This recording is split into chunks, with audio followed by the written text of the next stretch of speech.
High, সবাইকে স্বাগতম আমার ইউটিউব চ্যানেলে। আমি আছি প্রীতম আপনাদের সাথে। আজকের বিষয় সোলার সিলিং ফ্যান এবং ওয়াট মিটার দিয়ে টেস্ট করা যে কত ওয়াট আসলে ফ্যানটিতে ব্যবহার হচ্ছে। তাহলে চলুন কাজ শুরু করি। আমাদের যা যা প্রয়োজন: এমন একটি ফ্যান বক্স যার দাম 80 টাকা, এমন একটি 775 মোটর 350 টাকার সাথে একটি নব ছিল আমাদের সাথে, তার সাথে প্রয়োজন এমন একটি সুপার গ্লু আঠা, তার সাথে প্রয়োজন এমন কিছু এসএস এর স্ক্রু এবং ওয়াশার সহ, এবং তার সাথে প্রয়োজন এমন একটি স্ক্রু এবং নাট সহ এবং একটি ওয়াশার। চলুন তাহলে কাজ শুরু করি। এমন একটি এক্সো ব্লেড এবং একটি মার্কারের দ্বারা আমি একটি পাইপ নিয়ে এসেছি, 3 ইঞ্চি পাইপ। এটা দ্বারা আমি ফাঁকা তৈরি করব সিলিং ফ্যানের। তাহলে চলুন আমি 3 ইঞ্চি পাইপে আমি এক্সো ব্লেডের দ্বারা আমি সুন্দরভাবে একদম এক প্রান্ত থেকে অপর প্রান্ত পর্যন্ত কেটে ফেলি। এখানে মোটামুটি কাটার কাজ শুরু করলাম, কাটার কাজ শেষ হয়ে গেছে এইভাবেতে। তাহলে আপনাদেরকে আমি একটি হিট দেওয়ার সিস্টেমটা একদমই খুবই সাধারণ গ্রাম্যভাবে দেখাচ্ছি, যাতে সবাই খুব সহজে তৈরি করতে পারে। এমন একটি পাতা এবং আগুনের দ্বারা আমি পাইপটিকে সুন্দরভাবে হিট দিয়ে আমি এটি সমান প্লেন বানিয়ে ফেলবো, অর্থাৎ সমতল বানিয়ে ফেলবো, তারপরে পাখা তৈরির কাজে ব্যবহার করব। তাহলে চলুন, এখানে মোটামুটি হিট দেওয়ার কাজ শেষ। তারপরে আমি এমন একটি টুকরো করে নিয়েছি। টুকরো করার পর আমি এখান থেকে মাপ দিয়ে আমি ফাঁকাও তৈরি করে নিয়েছি, 3টি ফাঁকা সুন্দর মতো এমন 3টি ফাঁকা তৈরি করে নিয়েছি। এবার ফ্যান বক্সের সাথে সুন্দরভাবে উপরে খাপটা বক্সটা লাগিয়ে আমি এখানে সুন্দরভাবে স্ক্রুর মাধ্যমে আমি এটা ফিটিং করে দিব। এখানে স্ক্রুর দ্বারা আমার ফিটিং করে কাজ প্রায় শেষ। এই ফাঁকাটি এখানে 3টি ফাঁকাকে আমি সুন্দরভাবে স্ক্রুর দ্বারা বসানোর জন্য আমি এখানে মার্কার দ্বারা আমি চিহ্ন দিয়ে দিব। তাহলে চলুন চিহ্ন দিয়ে দিই। চিহ্ন দেওয়ার জন্য আমাকে এলইডি শিপের পাত ছিল, আমি এটা দিয়ে স্কেলের মতো ব্যবহার করছি। আপনি আপনার মতোই ব্যবহার করবেন।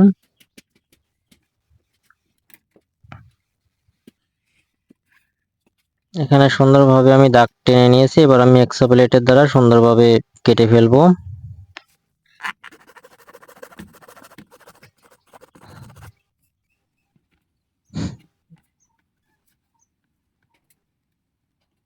এখানে একই মাপে আমি 3টি ফাঁকা এখানে আমি সুন্দরভাবে কেটে নিচ্ছি।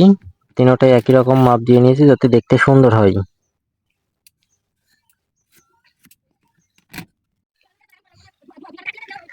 তিনটি ফাঁকা কাটার কাজ শেষ। এবার আমি ফ্যান বক্সের যে প্রান্তটি বানিয়েছি এই ফ্যান বক্সের সাথে আমি সুন্দরভাবে কানেকশন দিয়ে দিব স্ক্রুর দ্বারা। তার পূর্বে আমি মোটরের যে নাট স্ক্রু আছে সেটা আমি খুব সুন্দরভাবে এখানে লাগিয়ে নিব। সেই নবের মাথায় এখানে একটি আমি স্ক্রু এবং নাট নিয়েছি। এখানে প্যাচ সিস্টেম করাই ভালো, যেহেতু উপরে ঝুলে থাকবে সেহেতু প্যাচ থাকলে কখনোই খুলে পড়ার সম্ভাবনা মোটেই থাকবে না। তাহলে চলুন, এখানে আমি লাগিয়ে নিয়েছি সুন্দরভাবে প্যাচ দিয়ে। ফ্যান বক্সের মাঝে একটি সুন্দরভাবে এখানে একটি ছিদ্র কেটে নিই, যাতে আমার এখানে বসাইতে খুব সহজ হয়। নাট এবং বোল্ট দিয়ে দুই পাশে দুটো স্ক্রুর এবং ওয়াশার দিয়ে সুন্দরভাবে টাইট দিয়ে দিলে খুবই শক্তপোক্ত হয়ে যাবে। এখানে চাইলে আপনি একটু সুপার গ্লু ব্যবহার করতে পারেন। খুবই সুন্দরভাবে লেগে গিয়েছে।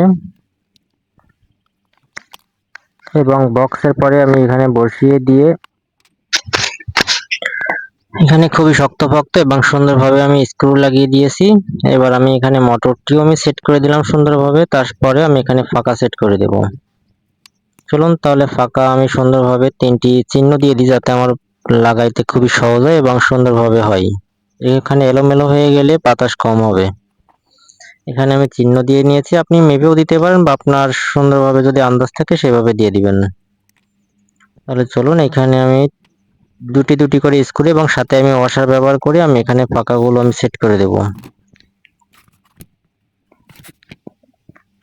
এই ফাঁকাগুলো একপাশে একটু কার্ভ রাখবেন, যাতে বাতাসগুলো খুবই সুন্দর হয়। আমি এখানে একটু যখন হিট দিয়েছিলাম তখন কার্ভ করে রাখছিলাম। এখানে স্ক্রু দ্বারা আমার তিনটি পাকায় আমি 6টি স্ক্রু ব্যবহার করে আমি সুন্দরভাবে এখানে দিয়ে দিয়েছি। এর সাথেও আমি একটু সুপার গ্লু ইউজ করব, যাতে আমার একটু বেশি শক্তপোক্ত হয়। যদিও সুপার গ্লু প্রয়োজন হয় না, তারপর আমি একটু সুপার গ্লু এখানে ব্যবহার করলাম, যাতে অধিক পরিমাণ শক্ত হয়। এটা বাড়িতে বসে বানাইতে পারবেন, খুবই একদম সহজ। একটি সিলিং ফ্যান মাত্র 500 থেকে 550 টাকায় তৈরি করবেন এবং প্রচুর বাতাস। একটি আমি বাড়িতেই ব্যবহার করার জন্য তৈরি করেছি। তারপর এখানে আমি 3টি স্ক্রু ফ্যানের মোটরটি ধরে রাখার জন্য আমি দিয়ে দিলাম 3 পাশে 3টি স্ক্রু, যাতে ফ্যানটিকে ওখানে সুন্দরভাবে ধরে রাখতে পারে। এখানে একটি 1.5 ইঞ্চি পাইপ ব্যবহার করা আছে, মাত্র 2 ফিট। আপনিও বাজার থেকে পেয়ে যাবেন, মাত্র 2 ফিট পাইপের দাম 70 টাকা নিবে। এখানে মোটামুটি লাগানো কাজ শেষ। তাহলে এখানে দুটো স্ক্রু ফুটো কেটে নিয়েছি, যাতে আমি এখানে গুনার মাধ্যমে বা হাংটার সিস্টেমে বাঁধাইতে পারি। খুবই সুন্দর এবং শক্তপোক্ত 775 মোটর দীর্ঘদিনই ব্যবহার করতে পারবো বলে আশা করি। দরকার এই রিভিউ আমি 1 মাস পরে দেবো। চলুন, রোদে চলে আসছি। এখানে আমি সেট করে রেখেছি আগে থেকে, যাতে আমার ভিডিও কোনো রকম অনেক বড় না হয়ে যায় ভিডিও, তার জন্যই। তাহলে চলুন আমি এখানে কানেকশন দিয়ে দেখি কত ওয়াট মোটামুটি শো করে এবং কিভাবে বাতাস হয় এবং কত ওয়াট কনজিউম করে, দেখা যাক। একটু তার লং হয়ে গেছে, বিকেলে একটু স্লো ঘোরার কথা, তারপরও দেখি। 85 ওয়াটের একটি প্যানেল নিয়েছি, প্রচুর জোরেই ঘুরতেছে, প্রচুর বাতাস ভাই। আসলে এটা বোঝানো তো সম্ভব না ফোনের দ্বারা বা ভিডিওর দ্বারা, ভিডিওতে এখানে ঠিক মতো বোঝানো যায় না, কিন্তু প্রচুর বাতাস। 775 মোটর আপনার আগে থেকে ব্যবহার করলে বুঝবেন। এখানে মাত্র 35.836 ওয়াটের মতোই মোটামুটি এখানে ব্যবহার হচ্ছে, এরকমই। হয়তো সূর্যের আলো আরো তীব্র হলে হয়তো এখানে 40 ওয়াট পর্যন্ত সর্বোচ্চ এখানে নিতে পারে। প্রচুর প্রচুর বাতাস, আসলে এটা ভিডিওর মাধ্যমে আসলেও বোঝানো সম্ভব না। আপনি যখন বানাইবেন তখন অবশ্যই এই বাতাসটা ব্যবহার করতে পারবেন। প্রচুর বাতাস ভাই, প্রচুর বাতাস।